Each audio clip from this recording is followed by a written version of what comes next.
The very first known interstellar object, or ISO, to pay a visit to our solar system was a rocky, elongated interloper with a slightly reddish hue. It was spotted in 2017 and was dubbed with the Hawaiian name Oumuamua. It was almost 10 times as long as it was wide, and it was extremely unusual. Objects in our solar system are rarely shaped this way, so astronomers hoped it could provide some clues into how other star systems form and function. For hundreds of millions of years, longer than I've been around, this bizarre guest has been wandering through our home Milky Way galaxy, not bothering to settle down in some star system. And then, it came across the solar system. After the space traveler was discovered, hundreds and probably even thousands of telescopes all over the world, including ESO's Very Large Telescope in Chile, sprang into action. They started measuring the object's orbit, its color, and brightness. That's when it became apparent that the space rock had an unusual orbit. Some astronomers suggested that Oumuamua was emitting hydrogen it had picked up during its journey between stars. This was a simple explanation for the mystery that had evoked lots of outlandish theories. When this bizarre guest was first spotted upon entering the solar system, scientists were not sure what its nature was. Some claimed it was a comet. Others disagreed, saying it didn't have the features typical for comets: a visible long tail and a coma, which is a cloud of gases surrounding the nucleus of a comet. Plus, its shape was different from that of other comets. The only thing that made Oumuamua more comet-like was the way it accelerated as it went away from the sun. The unusual object started to slow down on its way out, but in a strange way, as if not only gravity was in play there. It seemed like something was creating a force to counter this gravity. But unfortunately, this theory didn't quite fit either. The problem is that comets usually have large quantities of water ice on their surface, and as the sun heats this ice, it gets ejected as jets of gas. Those jets act as mini rocket boosters. But Oumuamua not only had no tail whatsoever, but it was also too small to capture enough solar energy to support this kind of activity. Of course, this mysterious space visitor caused some more outlandish theories. For example, some people started to claim that Oumuamua could be a spacecraft sent by a civilization living in another star system. However, scientists found a better explanation. A comet that is traveling between stars gets cooked by cosmic radiation. These rays penetrate thick layers of ice, converting up to 25% of water molecules into molecules of hydrogen. And then, this trapped hydrogen gets released when some star warms the comet. The effects of this process are almost invisible. This might be the reason why we didn't see a spectacular tail accompanying Oumuamua. At the same time, the potential comet was so small that this could produce enough force to power its acceleration.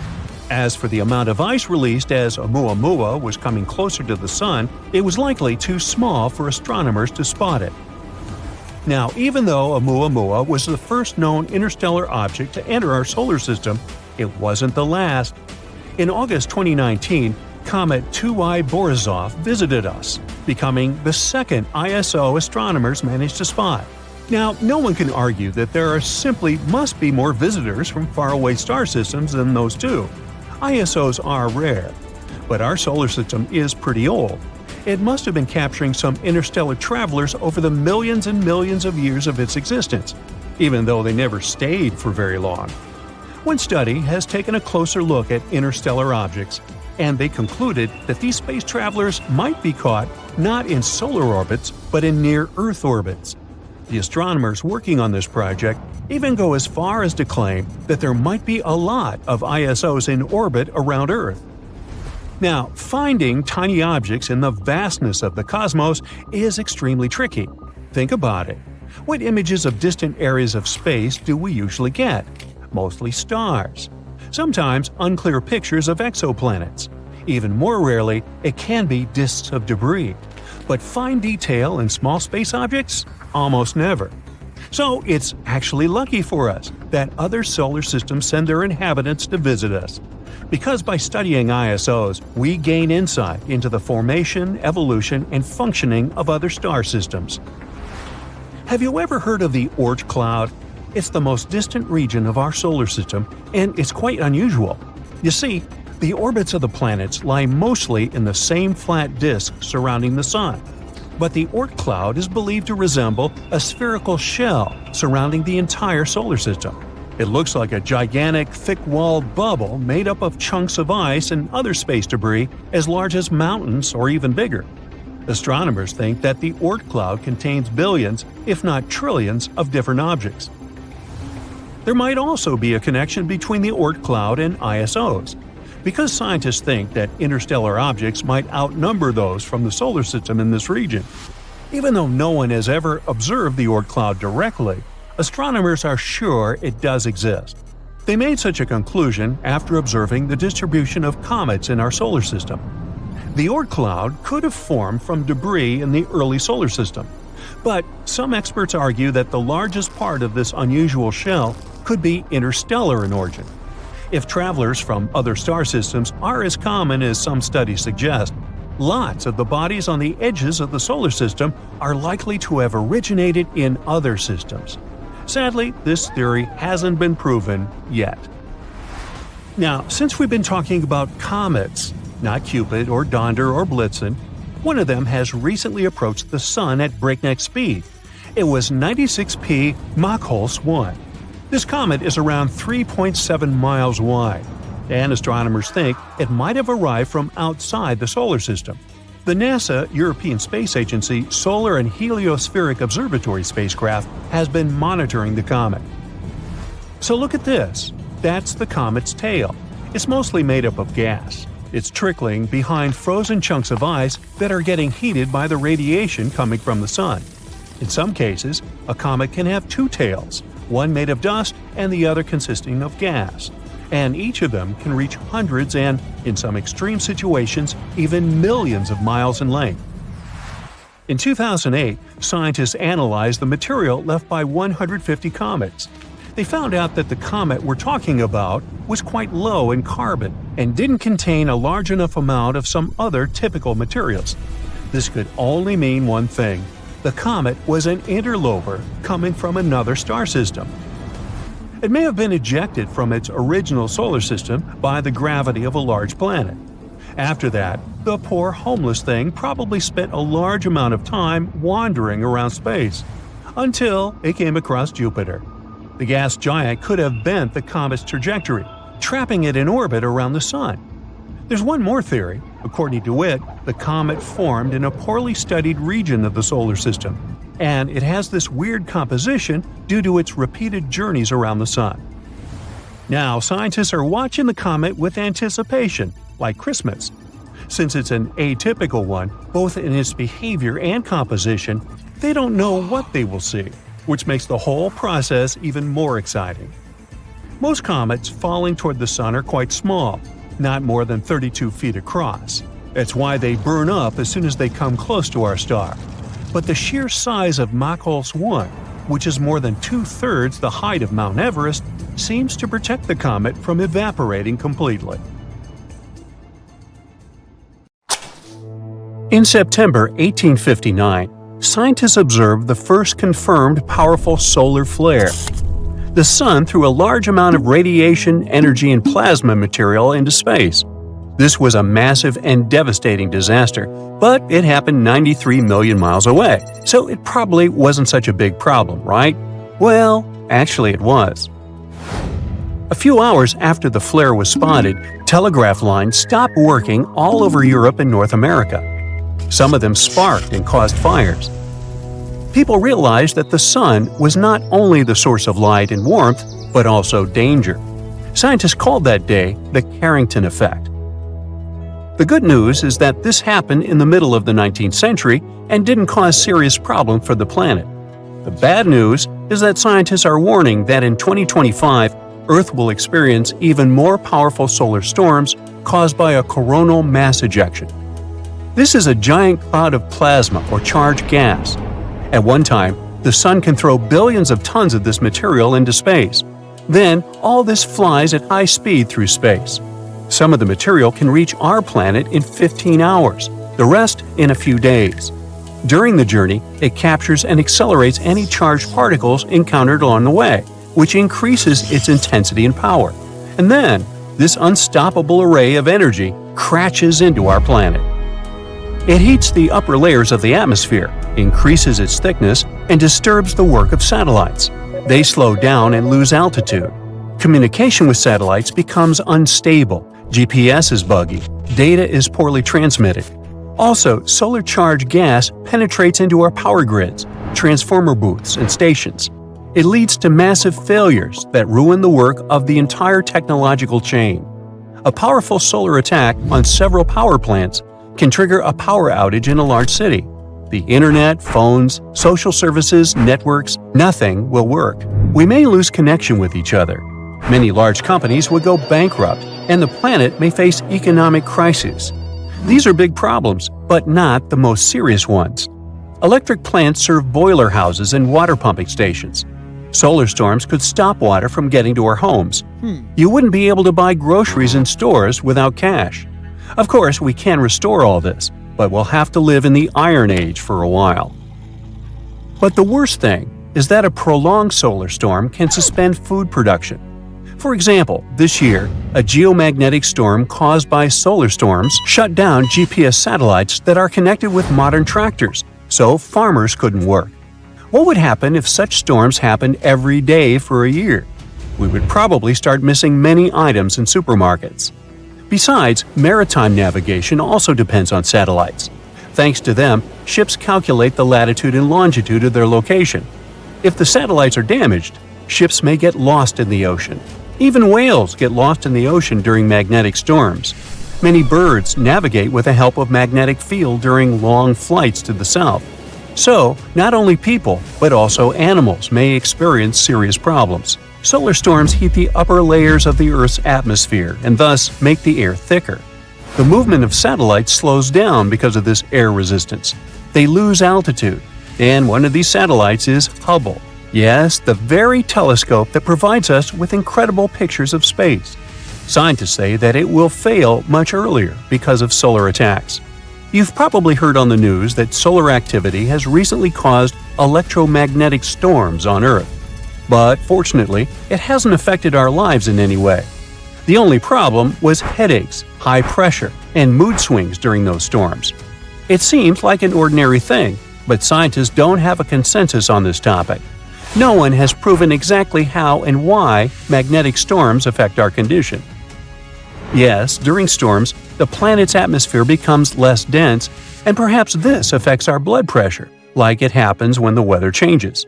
So people with cardiovascular system problems should be careful. But the effect on our nervous system, fortunately, is quite insignificant. It's possible that when people hear about a coming magnetic storm and feel unwell, they experience a placebo effect. But there's also good news.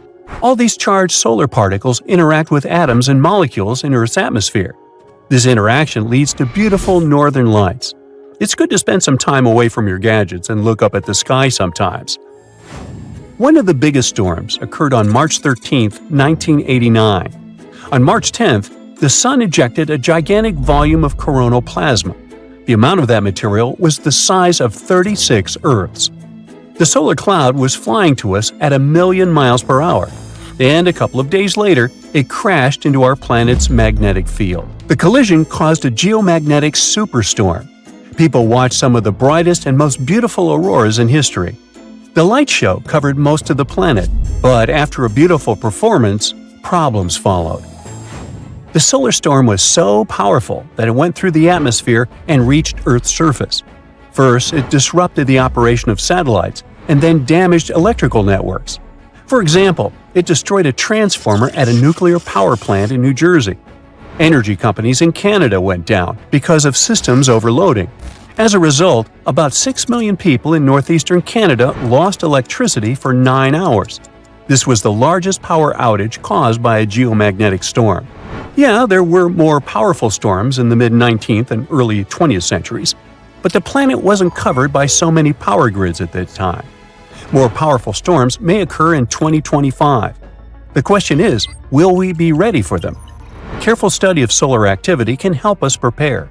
If we know in advance about an upcoming storm, then scientists can switch off some systems and turn them on afterward, theoretically. If the activity of the sun increases every year, then we'll have to come up with new innovative ways to protect ourselves. Who knows? Maybe scientists will cover all our electrical appliances and stations with a layer of special protective material. Anyway, we must do everything possible not to harm Earth's magnetic field, because if this shield disappears, the surface of our planet will resemble that of Mars. But what causes these solar storms, and why do they affect us so much? Okay, imagine a guy with a nice hairstyle who goes to bed. In the morning, his head is a complete mess. The magnetic fields of the sun are similar to this tousled hair. When the sun rotates, these fields burst, get tangled, stretch, and tear. At those moments, they release huge amounts of energy into space. This is not a problem for the sun, as the fields are restored during the process called magnetic reconnection. Such emissions can cause trouble for the planets in our system. When magnetic reconnection happens, several phenomena can follow. One of them you've already heard about. It's a coronal mass ejection. But there's another terrible thing that the sun does, and it's called solar flare. Imagine a bright burst of solar radiation containing electromagnetic waves, X-rays, radiation, and visible and ultraviolet light. During flares, the sun releases an enormous amount of this destructive energy, and it spreads through space at the speed of light. It takes 8 minutes for this explosive wave to reach our planet. Fortunately, we don't get much damage from these flares because Earth's magnetic field and atmosphere protect us.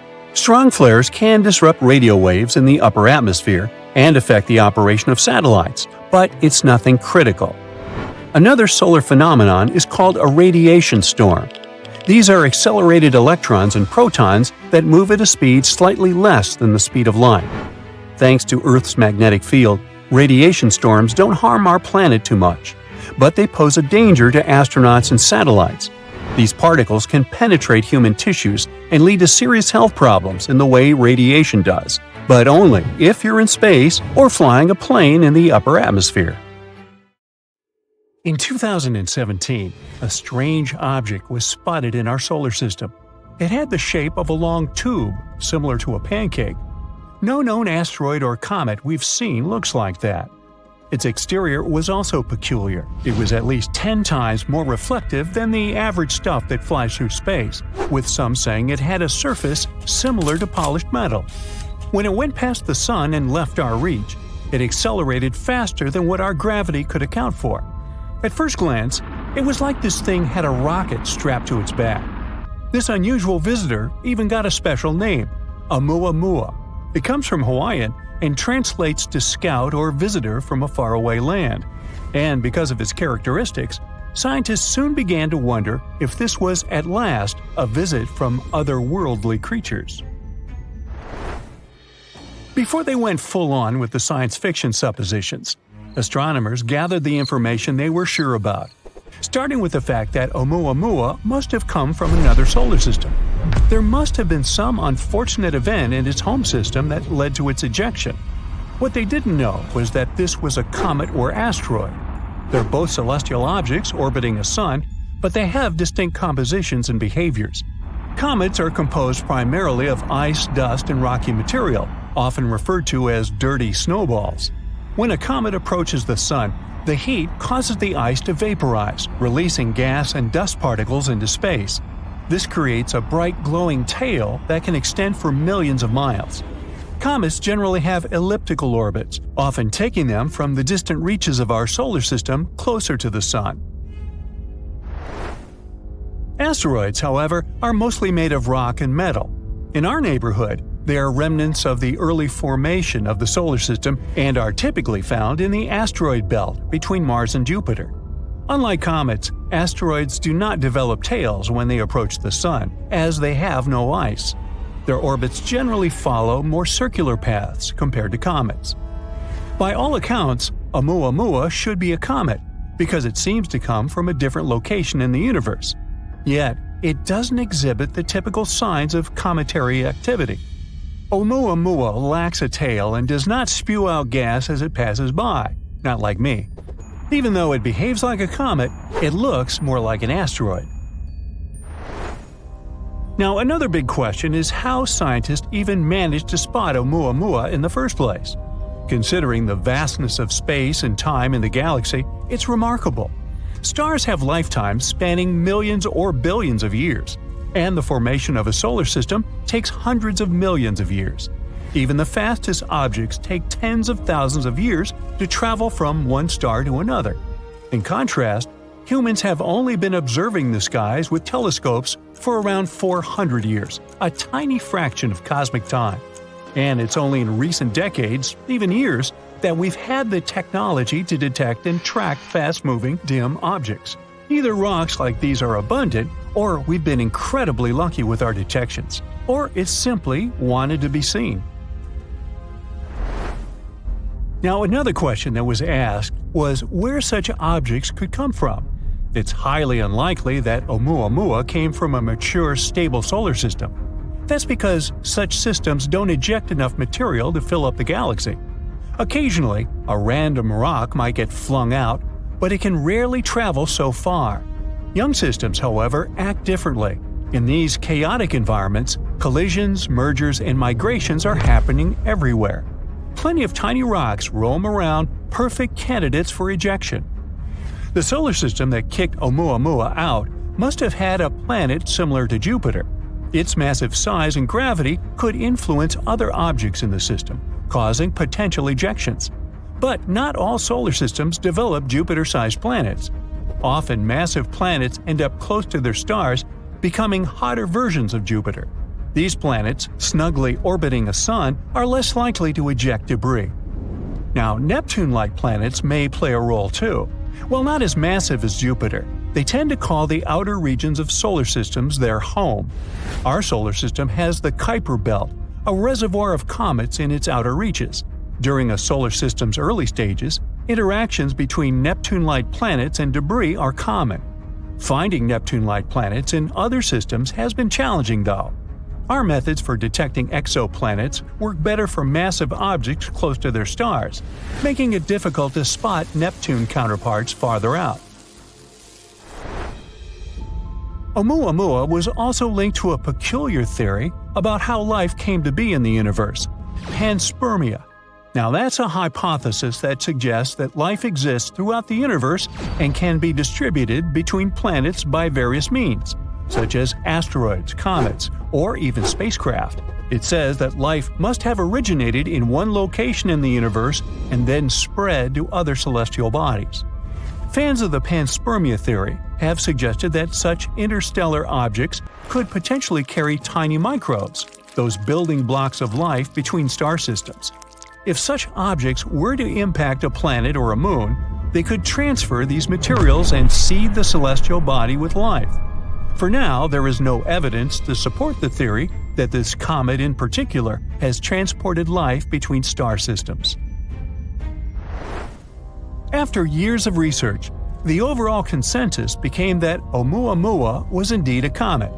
The reason why it moves so strangely is because it might have frozen hydrogen on its surface that reacts when touched by sunlight. The closer it got to our sun, the faster it became, releasing that hydrogen and also changing its path to our solar system. Its color also supports this theory. It's red, which might mean it's been hit by cosmic rays for a long time. The longer it was touched by those rays, the more hydrogen it gathered in the process. But since they can't be completely sure, astronomers have a plan to follow this visitor. One idea is to send a mission to check it out. It's already far away from us, but it may not be too late just yet. We may be able to send a probe fast enough to catch up with the comet. The plan was named Project Lyra and aims to use the Earth's orbit and that of Jupiter to bounce out a probe far enough to reach Oumuamua. If it works, it will be the fastest space device we've sent out in the universe. One potential trajectory of the space probe involves the gravitational pull of our planet and that of Jupiter as a lasso effect, but not Ted Lasso. The probe will leave our planet and re-enter Earth's orbit before sending it to meet with Jupiter's pull. It will be sent back near our planet a second time, where it will be ejected with enough force to reach the comet. Project Lyra also aims to follow a second faraway visitor named Borisov. This one was discovered by an amateur astronomer and now bears his name. What's interesting about it is that it's, well, spotless. Similar to our experience with Oumuamua, we haven't seen anything like Borisov before either. Studies of the light coming from its cloud of dust and gas show it's very clean compared to other space objects. After it was first noticed in August 2019, astronomers studied its path through our solar system and concluded it came from another star too. But Borisov gave us more time to study it because we spotted it earlier in its journey through our neighborhood. Researchers used advanced telescopes to look at the dust coming off Borisov. They found it's throwing off over 400 pounds of dust every second. They also found Borisov has more carbon monoxide than comets from our solar system usually do. But the amount isn't the same everywhere on the comet. This tells us the space object probably started forming near its home star before moving away, maybe because of larger planets in its system. The light from Borisov is way more polarized than light from other comets we've seen, and its cloud is super smooth. This tells us Borisov has never interacted with another star.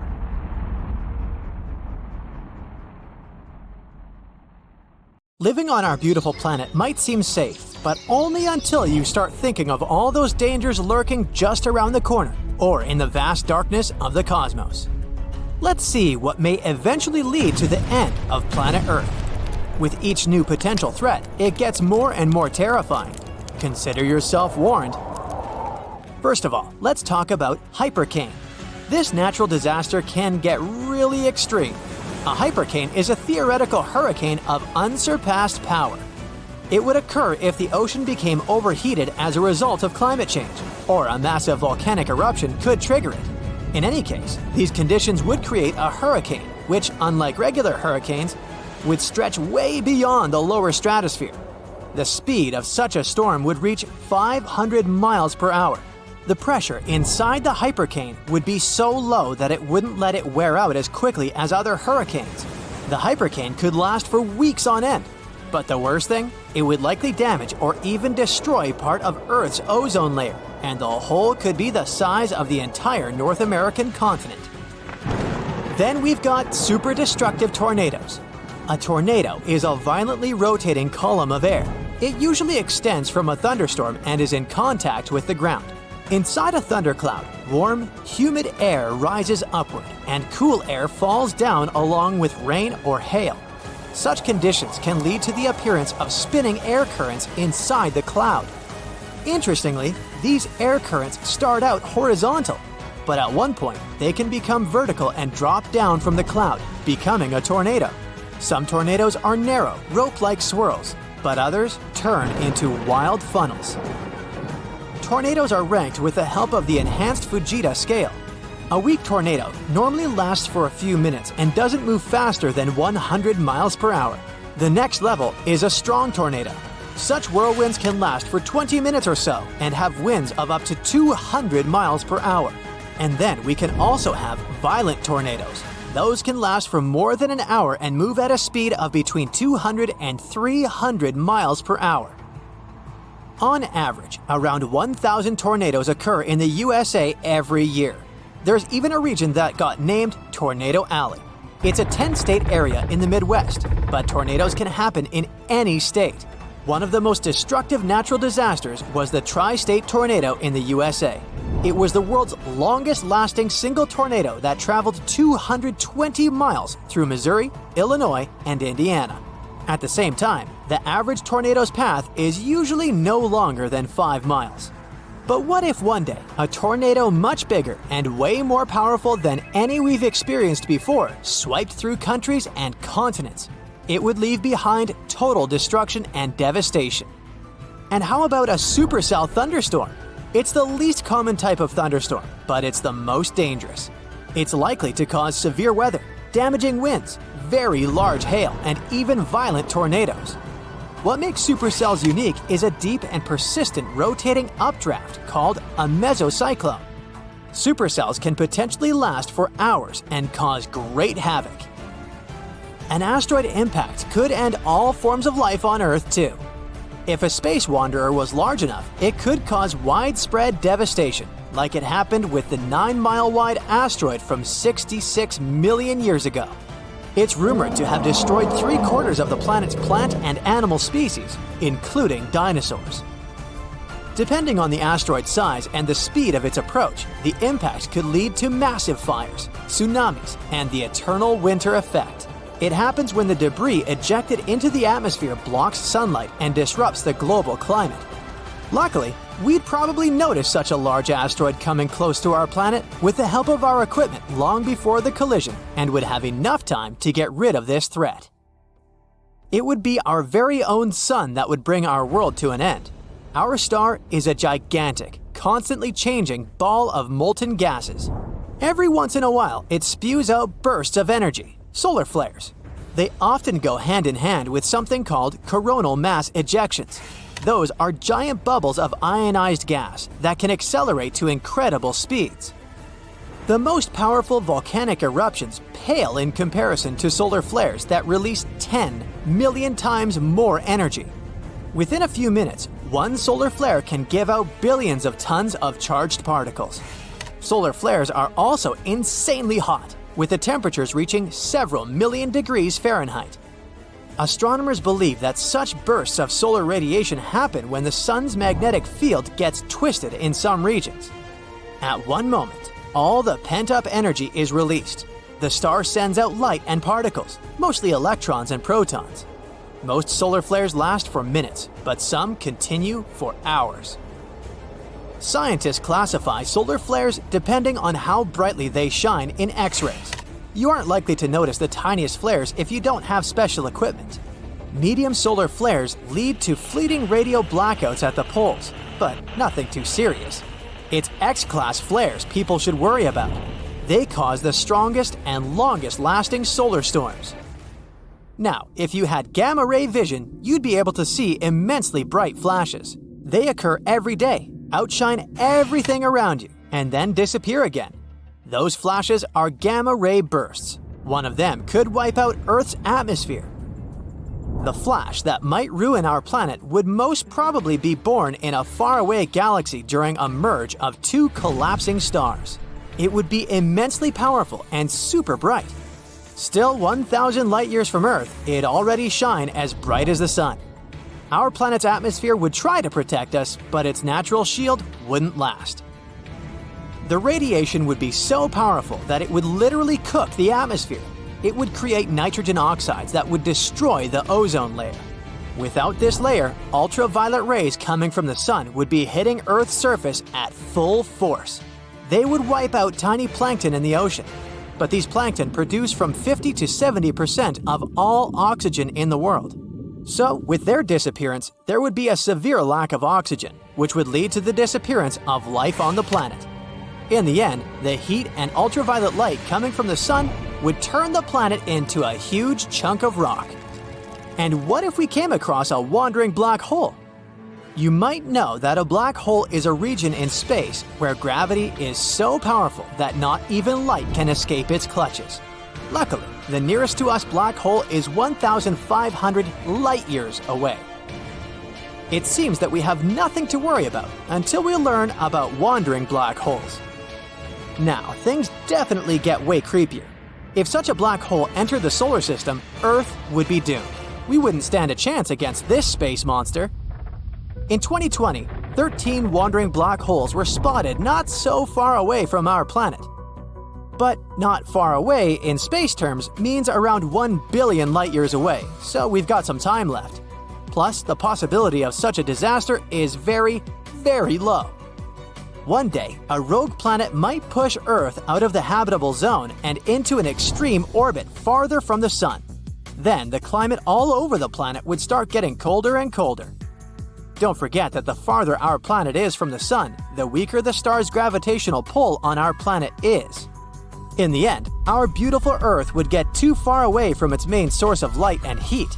It would turn into a lifeless piece of rock covered with a thick layer of ice. Or the sun might expand and turn into a red giant.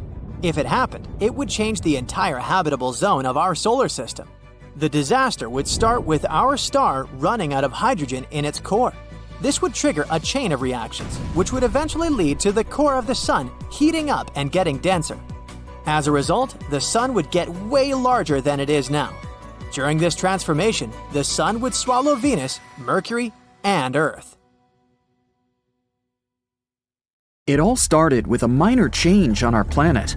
At first, people noticed the moon had become brighter and a little bigger, but nobody paid attention to this. The moon affected tides all over the world. The water flooded the beaches, but it wasn't a tragedy. A lot of fish came close to the shores. People found giant squid, anglerfish, and other creatures next to the coast, although they usually live in the dark depths. New, stranger things happen every day. Birds no longer fly to the south in winter. They gather in huge groups, flying around cities with no purpose. The moon used to help them navigate in nature, so they can't figure out which way to fly anymore. In the boundless waters of the world's oceans, ship captains notice that compasses are now unstable. The arrow is pointing in different directions since the Earth's magnetic poles have changed. People realize the moon has started to approach Earth for an unknown reason. The moon's gravity affects the gravity of our planet. This entails changes in the climate, the behavior of all living beings, and the magnetic field. Now, it rains in the driest places and gets hot in the coldest lands. It's knocking down ecosystems all over the planet. People living near forests hear wolves howling all the time. The moon drives these animals mad. The Earth's natural satellite is growing in size and lights up the night much brighter. Nothing critical has happened yet. People don't panic because they don't want to believe the end is coming. But then, one day, the moon reaches a critical point. You're walking down the street listening to music, and at that moment, someone pushes you. Okay, maybe that guy is late for work. You keep walking, and a girl coming by hits your shoulder. "I'm sorry," she says, and goes away. You've noticed the fear in her eyes. You look ahead and see people running towards you. You take off your headphones and hear screams and sirens. People leave their cars and run away. Hundreds of seagulls are flying in the sky. You hear a strange noise among all the sounds of chaos. It seems to be water. How is this possible? You're in the city center, a few miles from the shore. But there's no time to think. You notice a huge wave flooding the streets and heading straight to you. You run into a building and go up to the 10th floor. From here, you're watching the water filling the city. The strong stream blows all cars, one-story buildings, and trees off the road. You notice a shark and other fish in the water. People are hiding in houses and on the roofs. The whole city is quickly plunging into a catastrophe. The TV is working in the building where you're hiding. You learn that floods are occurring all over the world. Massive tsunamis cover coastal cities. In some places, waves reach the height of a 30-story building. Many towns have been washed off the face of the earth. The moon is too close to Earth, and massive floods are just the beginning. The moon flies around Earth and helps to keep our home on its axis. The moon provides climate stability and helps living organisms develop. But now, this balance is broken. The moon is approaching and changing our planet's gravity. Earth can tilt slightly to the side and provoke massive floods around the world. Imagine that you're holding a round glass of water. Tilt it a little. See how the liquid moves from one side to another? The same thing is happening now with the oceans. But the moon is not just approaching us. It's flying around the planet and getting closer with each circle. It causes natural disasters in different locations on Earth all the time. Now the ocean floods one side, and a few hours later, another. So you see all the water going back from the streets to the shore. The oceans may return to the city again by the end of the day. Wait a minute. It seems the end of the day has already come. You notice that the sky has become dark. It's weird, because it's only 3 p.m. The moon changes Earth's rotation speed and makes the day go faster. The moon covers almost the entire sky and brightly illuminates our planet. You see huge lunar craters. It's so close that you can still see it even when the sun shines. In some places, the passing moon obscures the sun. The water is leaving the streets and everyone goes outside. At this moment, an earthquake begins. The road is cracking and the houses are collapsing. There are landslides on the street. Tectonic plates are shifting all over the planet. Imagine two magnetic balls that are approaching each other. So, one ball is the moon, and the second one is Earth's core. What do you think will happen to what's above the core? That's hundreds of thousands of miles of the Earth's crust. And now, it's all moving. Destructive cracks are emerging all over the world. The planet's highest mountains break down and turn into a pile of stones. The seabed cracks and releases magma from the underground depths. Volcanoes wake up and erupt magma. Clouds of volcanic ash cover the sky from the sun and the glowing moon. But the scariest thing is still ahead. A collision is inevitable. The moon flies around the planet like a ball in a round glass with a hole in the center. This force drives clouds all over the planet. Now there's a thunderstorm, but in 5 minutes, it will be snowing. Then the night comes and it starts raining. Water droplets consist of mud and volcanic ash. It's difficult for people to breathe without gas masks. Atmospheric pressure is constantly changing. Some people experience severe migraines, and some have sore joints. But there's no time to think about your health. Humanity needs to figure out how to save itself from the collision. A new gravitational order will come when the moon crashes into Earth. Continents will change their shape. They will combine into one giant piece of land or split into 100 smaller ones. The energy of the collision can burn all the oxygen in the atmosphere and make the planet unsuitable for life. Hiding underground also makes no sense because of deep earthquakes. People decide to spend their last hours with loved ones and their families. The moon is getting closer. It's now at the same distance as the International Space Station. The moon covers the sky. Many cities are in the shadows because of the waves. Tsunamis, several miles in height, crash down on the ground. Millions of tons of magma collide with the ocean. Billions of gallons of water just evaporate. Moisture rises into the air, mixes with ash, and floods the land in the form of giant cumulus clouds. You've accepted the complete destruction of the planet, but something strange happens to the moon at this moment. You notice giant cracks appear on it. The moon slowly begins to divide into two parts. Both halves crumble into hundreds of large pieces. It's just falling apart. The Earth doesn't have a natural satellite anymore. It's just a pile of giant space rocks. But why is this happening? There's a space around our planet called the Roche limit. In this place, the gravity of Earth is stronger than that of the moon. This means that the forces holding the moon together are weaker than those that tear it apart. People are cheering. The Roche limit has saved the planet. The moon won't hit us. It breaks up into millions of fragments and forms a circle around our globe. Now, Earth looks like Saturn. A belt of moonstones surrounds us. Huge chunks destroy everything in their path, all the space debris. The satellites are no longer working. Humanity loses its means of communication and navigation. People will have to use paper maps again. The moon held our planet's orbit at a certain angle before these events. Now the axis is tilted differently. One hemisphere becomes closer to the sun, and the other plunges into shadow. The North Pole and the Arctic may turn into hot deserts, and the equator of the planet may be covered with ice. Winter and summer can last for years. The moon's remnants fly around Earth, but some of them fall on our planet. Lunar meteor showers destroy cities and create giant craters. All these events lead to the massive destruction of life on Earth. It will take hundreds of thousands of years to adapt to the new world. In 1859, British astronomer Richard Carrington observed a peculiar solar phenomenon. Two bright patches of light on the sun, marking the discovery of the Carrington event, the most massive solar storm ever recorded. This was a time before the invention of the light bulb, a period of burgeoning scientific discovery. This event led to unprecedented auroras, visible from the equator to the poles, so vibrant that in some places like Missouri, nighttime felt like daytime.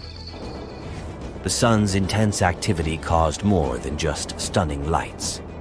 The surge in electricity disrupted telegraph lines, with telegraph machines in Paris spewing sparks and sending messages without batteries.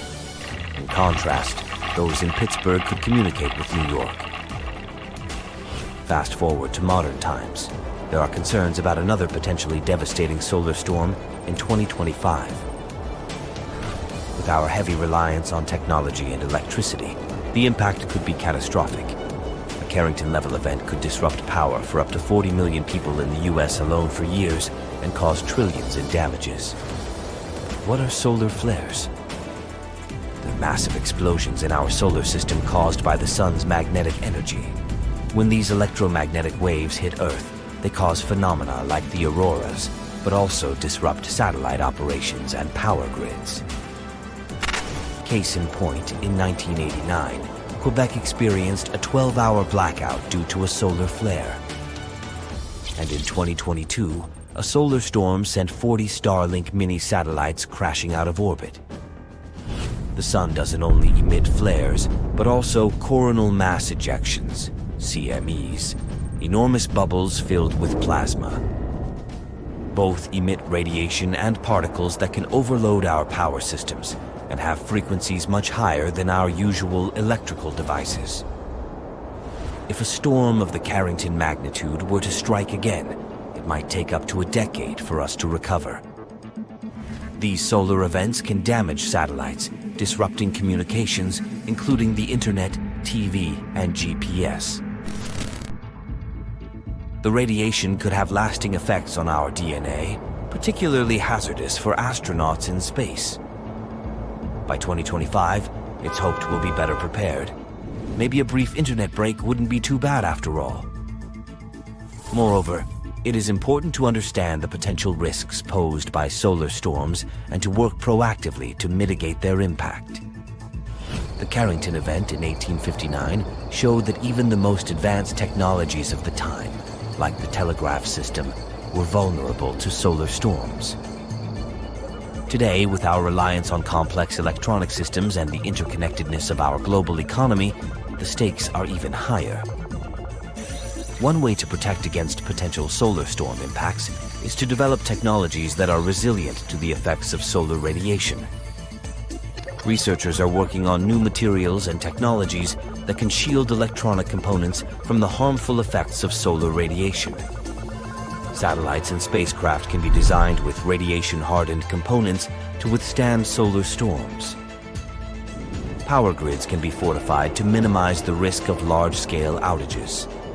Another important step is to improve our ability to forecast solar storms. Current models for predicting solar activity are based on observations of sunspots and solar flares, but these methods only provide short-term forecasts.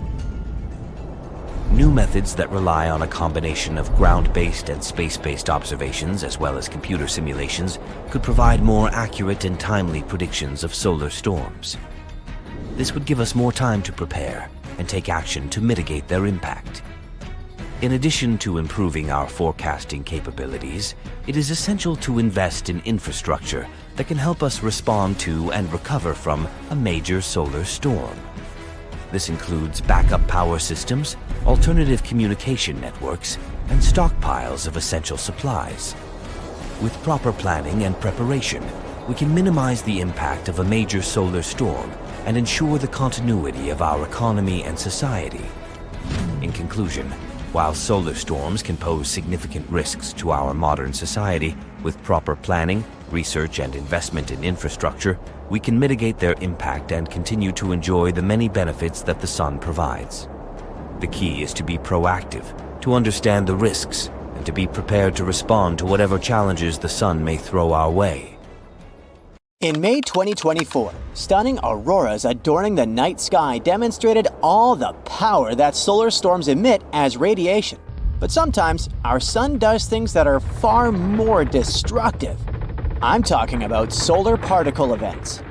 During these events, blasts of protons coming directly from the surface of the sun can shoot out like giant cosmic searchlights. According to records, an extreme particle event hits Earth every 1,000 years or so. It often causes bad damage to the ozone layer and increases levels of ultraviolet radiation closer to the surface of our planet. Luckily, Earth's magnetic field acts as a powerful protective cocoon for our planet, fending off electrically charged radiation from the sun. In its normal state, this field functions like a ginormous bar magnet, with field lines rising from one pole, looping around the planet, and dropping at the other pole. This pattern is sometimes called an inverted grapefruit. This vertical orientation of the magnetic field at the poles allows some ionizing cosmic radiation to get through the field as far down as the upper atmosphere. There, it interacts with gas molecules and produces the glow we know as auroras. But over time, Earth's protective bubble changes. In the past century, the North Magnetic Pole moved across northern Canada at a speed of about 25 miles per year. Plus, it weakened by more than 6%.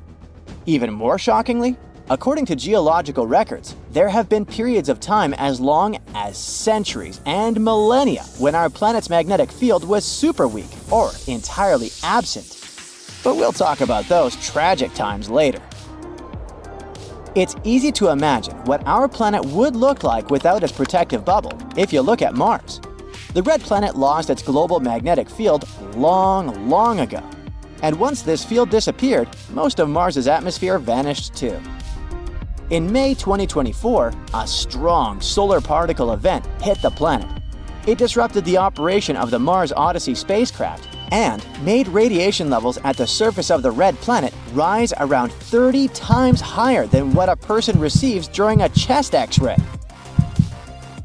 The Sun's outer atmosphere constantly emits a changing stream of electrons and protons, the solar wind. At the same time, the surface of the star also produces bursts of energy, mostly protons, during solar particle events. These bursts of energy have a connection to solar flares, extremely powerful bursts of electromagnetic radiation that can last from minutes to hours. Protons are way heavier than electrons and carry more energy. That's why they can reach lower levels of Earth's atmosphere, exciting gas molecules in the air. These excited molecules emit X-rays invisible to the unaided eye. Dozens and hundreds of relatively weak solar particle events happen during every solar cycle. Now, let's speak about solar cycles for a minute. You see, from a distance, the sun seems to be calm and steady, but if you zoom in, you'll see that its surface is constantly seething and churning. It keeps transforming from a uniform ocean of fire to a chaos of warped plasma and back again in repeating cycle. Every 11 years or so, the magnetic field of our star gets tangled up. Imagine a ball of tightly wound rubber bands. That's what it looks like at such moments. And then, at one point, it snaps and flips completely, turning the North Pole into the South Pole, and vice versa. Right before this event, the sun steps up its activity. It starts to spit out giant blobs of fiery plasma, emit powerful streams of radiation, and grow planet-sized spots. This period has the name of solar maximum. It's a rather dangerous time for Earth, since it gets regularly hit by solar storms. Such storms have the potential to disrupt communications and damage power infrastructure. Even worse, solar storms can harm astronauts working in space and even make satellites crash into the planet. As the cycle ends, it fades back to the solar minimum, and then a new cycle begins. Anyway, back to our solar particle events. Researchers have found traces of extremely strong solar events happening throughout the history of Earth. And some of them were thousands of times stronger than anything our modern instruments have ever recorded. Such extreme solar particle events happen approximately every few millennia. The most recent one occurred around 993 CE. Beyond the immediate effect they have, solar particle events can kickstart a chain of chemical reactions in the upper atmosphere. And these processes often lead to depletion of ozone, which isn't a good thing. Ozone absorbs harmful solar UV radiation, which can damage not only our eyesight, but also the DNA of living beings. Plus, changing the amounts of ozone in the atmosphere can impact the climate. In a recent study, researchers used large computer models to examine how extreme solar particle events affect Earth.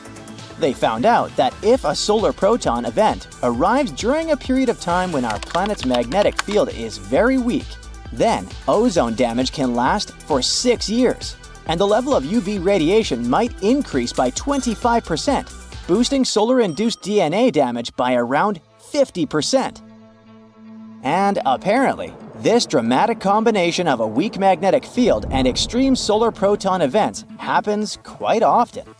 And some researchers believe that it may even explain a few mysterious occurrences in the past of our planet.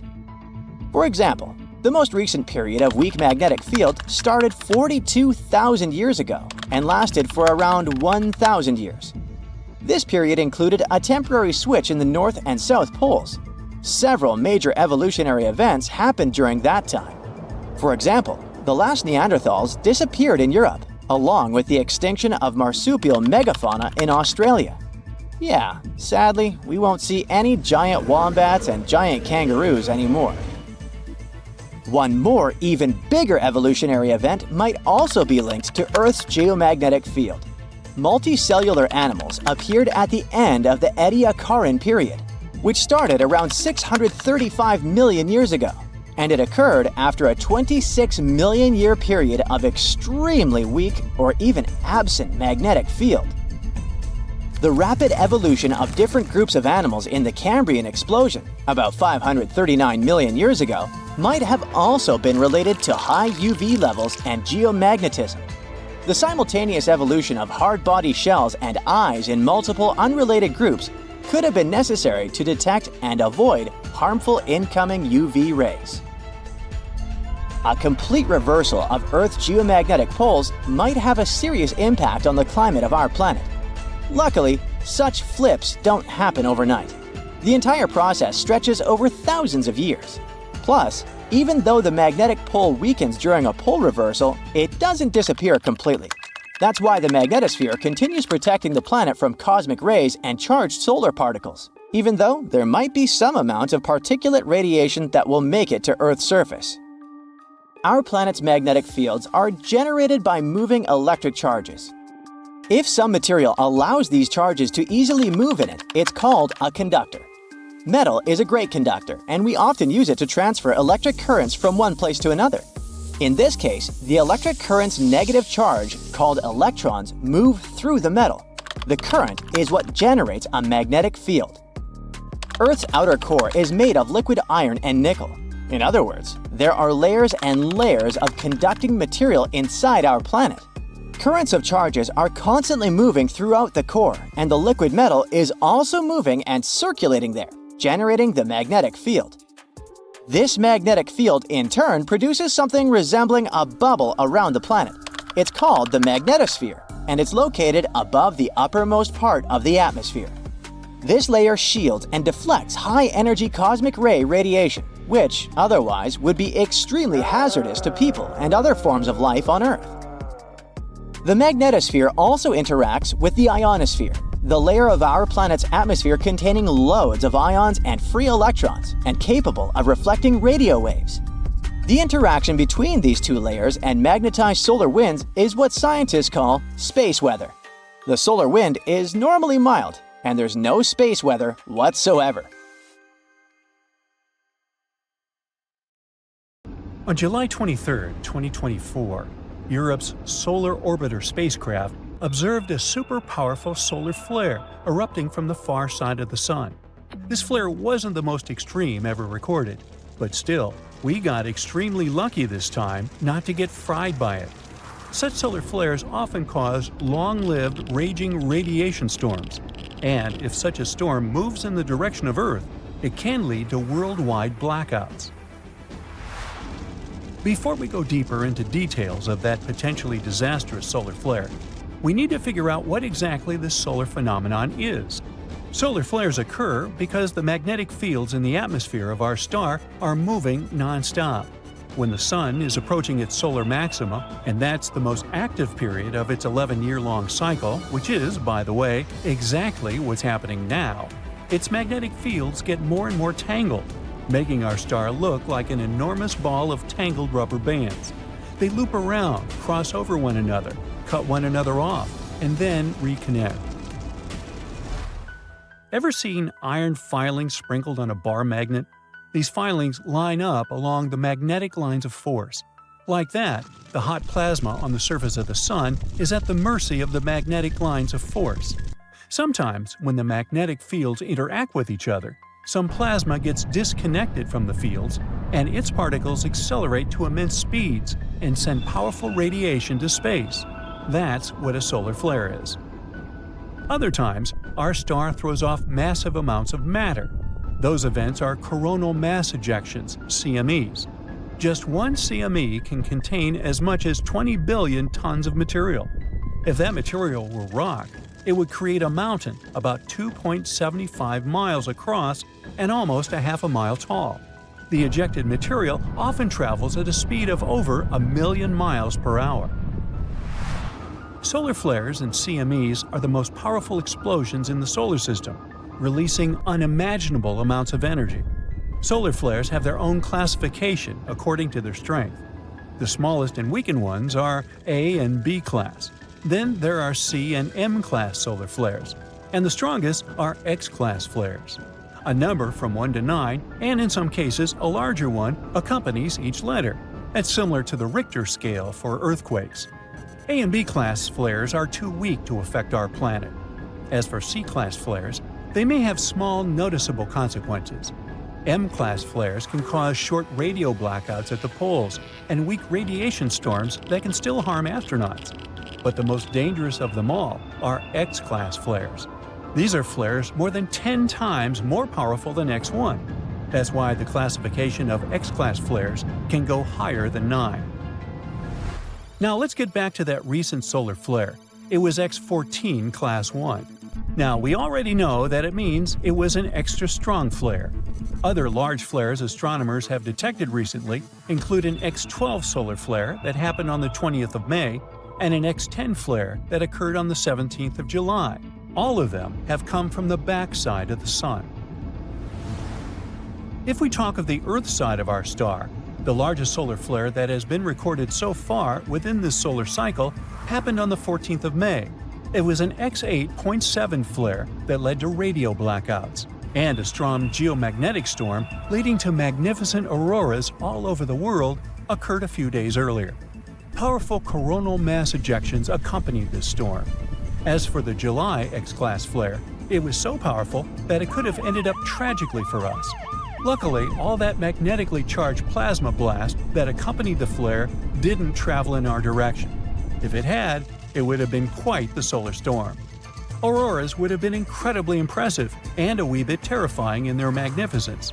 But at the same time, such a dynamic blast of energetic particles hurtling our way could have caused major technological problems and electrical blackouts, like the event in 1989, which severely harmed Quebec's power grid, or a much earlier catastrophe that still managed to cause a lot of harm to the world. I'm talking about the Carrington event, which occurred in 1859 and was the first documented solar flare affecting our planet. It happened on the 1st of September and was named after Richard Carrington, the solar astronomer who witnessed the flare through his own telescope and sketched the Sun's sunspots. According to scientists, that flare was the most powerful documented solar storm over the last 500 years. The Carrington event triggered auroras that were visible as far south as the Caribbean. It led to severe interruptions in telegraph services all over the world, even shocking some telegraph operators and sparking fires after discharges from the lines ignited telegraph paper. Another major solar flare that erupted on the 4th of August, 1972, destroyed long-distance phone communication across a few states, including Illinois. This event even made the American Telephone and Telegraph Company redesign its power system for transatlantic cables. Now let's move to March 1985, when two super-powerful CMEs triggered a geomagnetic storm, which, in turn, set off a power blackout in Canada on the 13th of March. This blackout left around 6 million people without electricity for 9 hours. It is said that the flare disrupted electric power transmission from the Hydro-Quebec generation station and melted a few power transformers in New Jersey. And still, this solar flare was nowhere near the power of the Carrington event. The Bastille Day solar storm took its name from the French national holiday because it occurred on the same day, on the 14th of July in the year 2000. It was an X5 class event that caused some satellites to short-circuit and resulted in radio blackouts.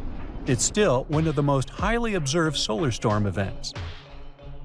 From October to November 2003, our star unleashed a series of large solar flares and coronal mass ejections, and they did reach Earth and slam into our atmosphere. Those solar storms, also known as Halloween storms of 2003, caused aircraft to be rerouted, impacted satellite systems, and led to power outages in Sweden. Besides, the Solar and Heliospheric Observatory couldn't fulfill its functions during this solar onslaught. On the 28th of October 2003, the Sun sent a whopper of a solar flare our way. The fire was so powerful it overwhelmed the spacecraft sensor that was measuring it. The sensor topped out at a whopping X28. But later, scientists figure out that the flare had reached a peak strength of about X45. One more thing that made the Halloween storms so scary was that they happened during a time in the solar cycle when solar activity is usually quiet. That's 2 to 3 years after the solar maximum. According to NASA's statistics, just 17 powerful flares erupted from our star during that time. The Sun spewed out another X-class solar flare on the 5th of December 2006. It was an X9 class flare that disrupted satellite-to-ground communications and GPS navigational signals for around 10 minutes. That solar storm was so powerful it even damaged the Solar X-ray Imager instrument on the GOES-13 satellite. It sustained damage to several pixels of its detector.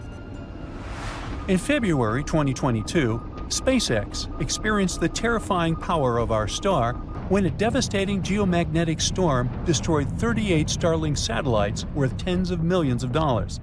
It happened shortly after they were deployed. Unfortunately, Starlink satellites are especially vulnerable to geomagnetic storms since they're released into extremely low-altitude orbits, between 60 and 120 miles.